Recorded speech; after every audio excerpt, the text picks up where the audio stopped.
Irritation is one of the subtlest ways to lose control over yourself. Whenever you allow yourself to be dominated by anger, you hand power to someone who does not deserve it. It is as if you were giving the keys of your mind to another person, allowing them to decide how you should feel. The result is always the same: exhaustion, regret, and the feeling of being hostage to something that could have been avoided. The ancient Stoics clearly understood this trap. For them, true strength did not lie in winning external battles or displaying physical power, but in keeping the mind serene in the face of adversity. Marcus Aurelius, emperor and philosopher, ruled an empire filled with intrigues, betrayals, and provocations. Had he allowed every petty act of others to affect him, he would have become a slave to his own emotions. Instead, he left us precious lessons on how to cultivate serenity, even in the midst of chaos. Irritation, therefore, should not be seen as something inevitable, but as a choice, even if an unconscious one. It is possible to train the mind not to be captured by this destructive state. The goal here is precisely this: to show you how you can free yourself from the habit of getting irritated. It does not mean becoming apathetic or indifferent to the point of ignoring everything, but rather learning to consciously choose where to place your emotional energy. By mastering this art, you discover that no one has the power to destabilize you unless you allow it. The Stoic path is that of the unshakable mind, capable of facing even the most intense provocations without losing balance. Today you will learn practical and timeless techniques to never again let anyone irritate you. Much of the irritation we feel does not arise from the actions of others, but from the way we choose to interpret them. A sideways glance, a harsh word, an unexpected criticism, none of these, in themselves, have the power to hurt us. What truly creates anger within us is the judgment we attach to these gestures. When someone says something that bothers us, it is our mind that decides that was an insult. He wanted to belittle me. She disrespected me. This interpretive filter is the true trigger of irritation. Marcus Aurelius summarized this with clarity. If something external disturbs you, it is not the thing itself, but the judgment you make of it, and that you have the power to erase right now. Stoic wisdom teaches us that external events are neutral.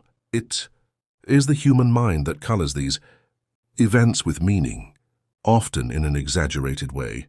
The same phrase can sound offensive to one person and irrelevant to another. What changes is not the phrase, but the interpretation. By realizing this, you free yourself from the illusion that others control your emotions. No one has the power to put anger inside you. What happens is that when we are not attentive, we give away that power by allowing our automatic interpretation to dominate us. This simple pause already creates space between stimulus and reaction, allowing you to choose a rational response instead of being dragged by emotion. Understanding that irritation is born from your interpretation and not from the actions of others is the first step toward mastering yourself. When you change your perspective, power is no longer in others' hands but in yours. From then on, nothing and no one can throw you off balance without your consent. Most people believe they must respond immediately to any provocation, as if silence were synonymous with weakness or submission. In reality, the opposite is true. Conscious silence is one of the greatest demonstrations of strength and self-control a person can have. When you choose not to react immediately, you show that you are not a slave to impulses or fleeting emotions. Responding with the same intensity as the one who provokes you is falling into their trap. It is giving away your peace of mind, as if to say, "You have power over me." Just one word is enough to destabilize me. Strategic silence, however, cuts this cycle at the root. It works like an invisible shield that protects your mind and, at the same time, completely disarms those who expected to see you react. After all, nothing is more frustrating for a provocateur than realizing they failed to unsettle you. The Stoics understood that true victory is not in winning an argument, but in not being dragged into it against your will. Epictetus said that we should not worry about others' words, but about how we respond to them. Silence is this wise response, not aggressive but firm, not submissive but unshakable. Moreover, silence opens space for reflection. When you don't rush to answer, you have time to assess whether it is worth spending energy on that situation. Often, irritation fades away on its own when it is not fed, and what once seemed urgent reveals itself to be insignificant. Silence, therefore, is not emptiness, but a moment of observation and conscious choice. Training strategic silence requires discipline. It is resisting the temptation to have the last word and understanding that true strength is not in speaking louder, but in not needing to speak in order to maintain authority. Over time, you realize this habit increases your confidence because you no longer depend on approval or confrontation to assert yourself. Using silence as a shield is a form of mental self-defense. It not only prevents unnecessary conflicts, but also preserves your energy for what truly matters. And above all, it sends a clear message. No one has the right to invade your peace without your permission. Much of our irritation arises from the unrealistic expectation that others should act as we would act, think as we think, or respect the same principles we follow. When someone disrespects us, it is common to think, he knows exactly what he's doing, or she did this just to provoke me. But the truth is that most of the time, the attitudes that bother us are born from the other person's limitation, ignorance or lack of self-control, not from a conscious desire to hurt us. The Stoics understood this human fragility and advised treating it with serenity.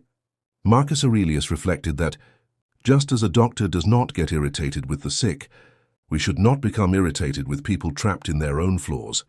If someone lies, it is because they have not learned the value of truth. If someone explodes in anger, it is because they never developed self-mastery. If someone is unjust, it is because they do not know the virtue of justice. In other words, the attitudes that seem offensive to us reveal more about the other person's incapacity and blindness than about us. When you begin to see others as limited beings, your perspective changes. Anger gives way to compassion, or at least indifference. Instead of thinking, how dare this person treat me this way, you think, this person does not yet have the wisdom to act differently. This simple change in interpretation is enough to drastically reduce the power of irritation. This does not mean tolerating abuse or allowing yourself to be exploited. The Stoic does not confuse patience with passivity. It means not wasting emotional energy on feeling offended by every flaw of others. It is possible to act firmly, correct an injustice, or impose limits without allowing anger to dictate your behavior. The difference is that by recognizing the other's limitation, you act with clarity and strategy, not driven by destructive impulses.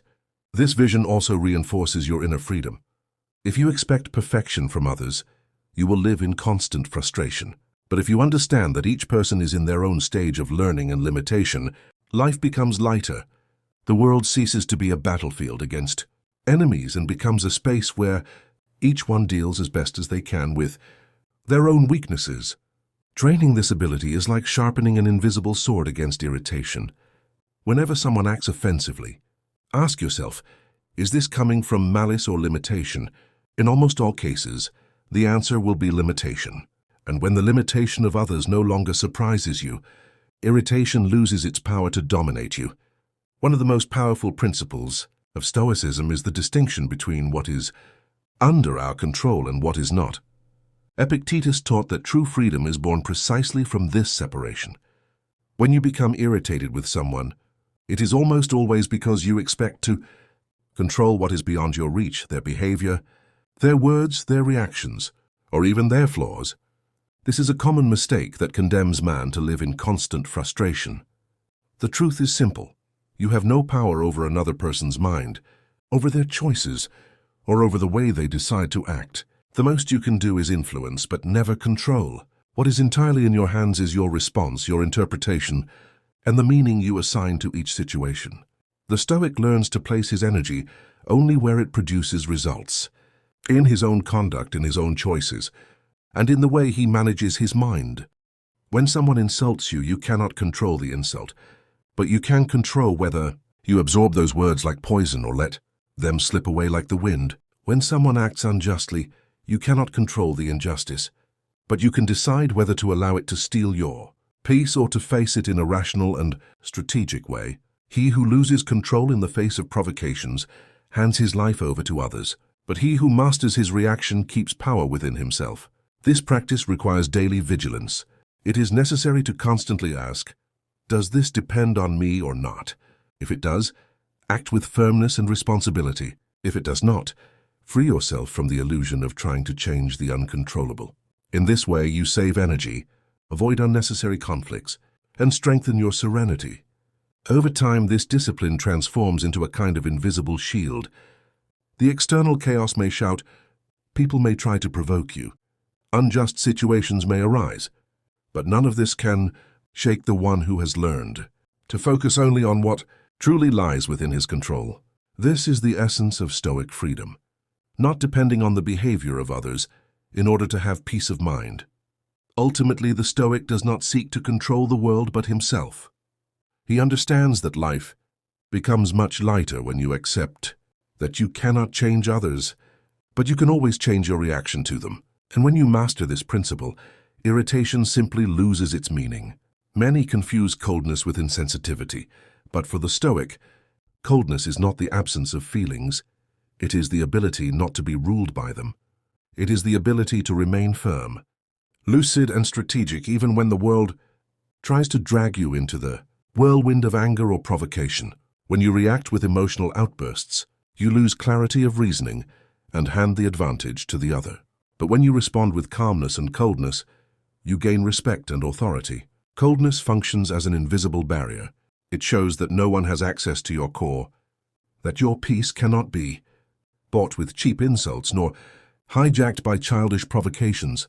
This posture intimidates because it exposes the contrast between those who try to wound and the one who remains unshakable.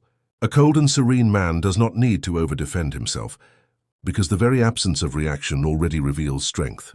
Responding with coldness does not mean being passive or submissive. On the contrary, it means acting in a calculated way, choosing words that disarm and actions that dismantle the opponent. A firm look, a prolonged silence, a brief and controlled response can have more impact than 1,000 screams filled with anger. While emotion blinds, coldness lights the path of rational decision. This virtue is strengthened through practice. When facing a provocation, notice the first wave of heat that rises in the body, that almost automatic impulse to react. It is at this very moment that you must take a deep breath and remember, the one who controls the situation is the one who remains calm. Each time you replace impulse with coldness, you reinforce in your mind the habit of self-mastery. Gradually, this practice ceases to be a conscious effort and becomes natural, part of who you are. In the social sphere, this posture elevates your image. The cold and serene man conveys confidence because everyone knows he is not someone unstable or easily manipulated. In personal relationships, this quality builds respect. In professional environments, it opens doors because people who remain calm in the midst of crises are seen as natural leaders. At its core, coldness is an act of silent power. It takes the control of your emotions out of others' hands and returns it to you. He who does not get irritated cannot be manipulated, and he who does not lose composure gains the authority of one who observes the world from above, like a mountain that remains unmoved before storms. Most people see irritation as something inevitable, a poison that simply invades the mind and takes control of actions. The Stoic, however, understands that each irritating situation is a disguised opportunity, a training ground where patience and discipline are tested and strengthened. Instead of asking, "Why did this happen to me?" he thinks, "How can I use this to become stronger?"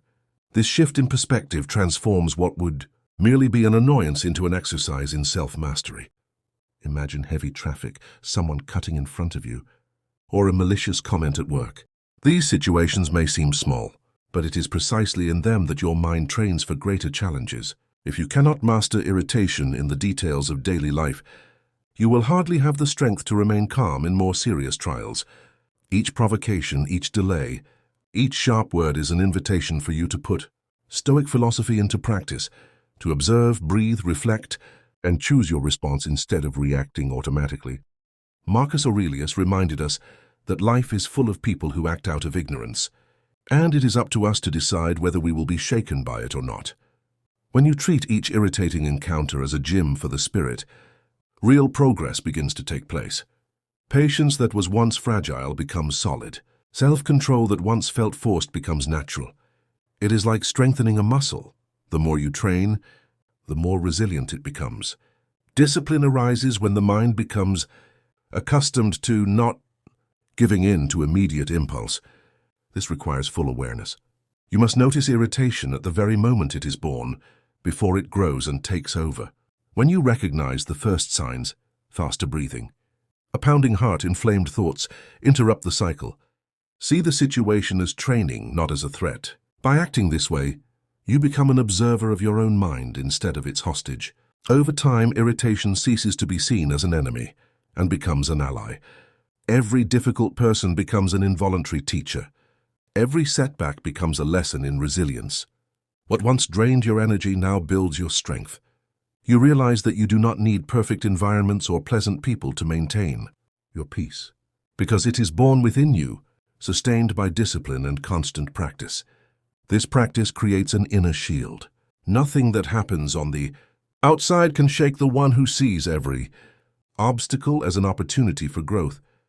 Irritation, then, loses its power because it no longer finds fertile ground in which to take root.